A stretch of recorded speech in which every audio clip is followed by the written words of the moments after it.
Greetings to everyone. Welcome in Science Concepts Hub. Today we are doing the value-based questions of chapter 12 of class 7, that is light.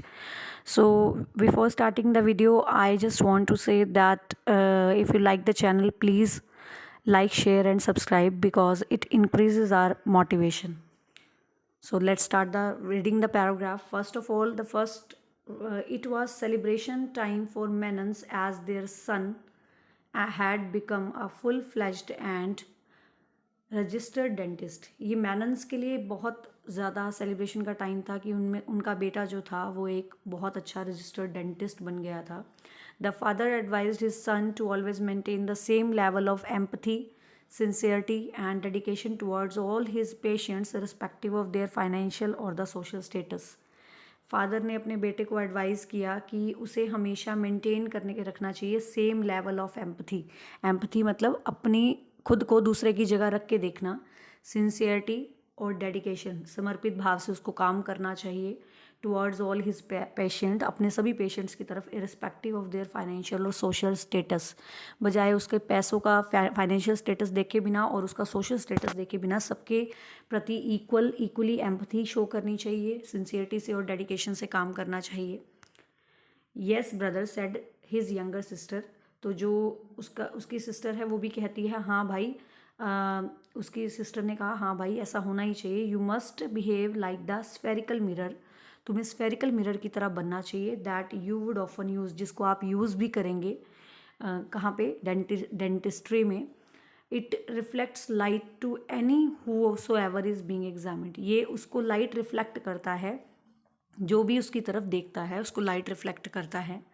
So list at least 2 values you may like to add the suggestion given by senior Mr. Menon. Mr. Menon के अलावा 2 ऐसी values बताइए जो आप इसके अंदर add करना चाहते हो, सिंसियरिटी, डेडिकेशन और एम्पथी तो हमने पढ़ लिया। उसके अलावा कुछ और वैल्यूज़ हम ऐड कर सकते हैं इसके अंदर। इक्विटी होनी चाहिए कि उसके अंदर इक्वालिटी का भाव होना चाहिए कि सबके प्रति बराबर रखे, सबसे सेम व्यवहार करे।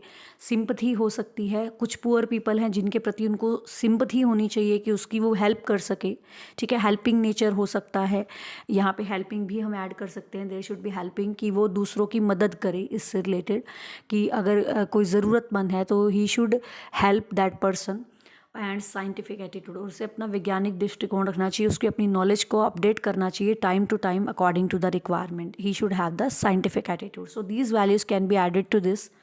नेक्स्ट आता है name the type of spherical mirror use by dentist.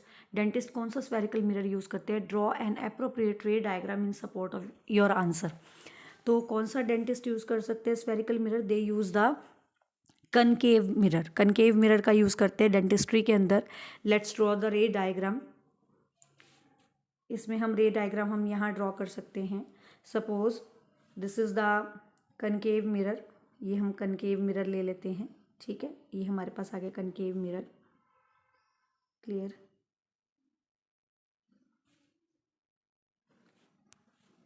This is the concave mirror. इसको हम बैक साइड से पॉलिश के लिए हम ये शो करते हैं, इसकी पॉलिश हो गई, ठीक है।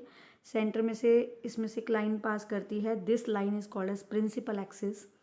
और इसमें हम एक पॉइंट ले लेते हैं, that is suppose called as focus. इसको हम फोकस की तरह ले लेते हैं। तो जब कोई रे ऑफ लाइट, जब हम ऑब्जेक्ट को कहाँ रखते हैं? फोकस और पोल के बीच में। सपोज दिस इज़ द पोल, ये पोल जो मिड पॉइंट इसका होता है, दिस इज़ द पोल। यहाँ पे फोकस और पोल के बीच में जब हम ऑब्जेक्ट को रखते हैं तो ये रे ऑफ लाइट जब हम इसमें से पास करेंगे तो after reflecting through the mirror it will pass from the point on the principal axis, this is called as focus. इसको हम फोकस का नाम देते हैं। दूसरी रे ऑफ लाइट हम पास कर सकते हैं कहाँ से? पोल से हम इसको पास कर सकते हैं, जो टकरा के सेम एंगल पे अपोजिट डायरेक्शन में आती है, ठीक है। ये आगे कहीं पे भी मीट नहीं करती, हमें पता है, ये पीछे की तरफ मीट करेगी। And this will make virtual and erect image. ये वर्चुअल और इरेक्ट इमेज बनाती है बिहाइंड द मिरर। मिरर के पीछे वर्चुअल और इरेक्ट इमेज बनाती है। तो इस तरह से हम ये डायग्राम बना सकते हैं कि कौन सा डायग्राम है जो इसको शो करता है। जब ऑब्जेक्ट फोकस और पोल के बीच में होता है तो मिरर के पीछे बड़ी इमेज बनती है, that can be easily seen by the dentist. Teeth के अंदर कुछ भी फंसा हुआ है, कोई शॉर्ट पार्ट को देखना है तो वहाँ पे ये डायग्राम जो है that is applicable that shows object अगर मिरर के पास में रखा हुआ है तो इमेज कहाँ बनेगी, मिरर के अंदर बनेगी, बिहाइंड द मिरर बनेगी और बड़ी बनेगी, that will be virtual and erect. This help in the dentistry. So this completes with our value based question. Next we will in the next video we will discuss the value based question of next chapter. Till then, have a nice day.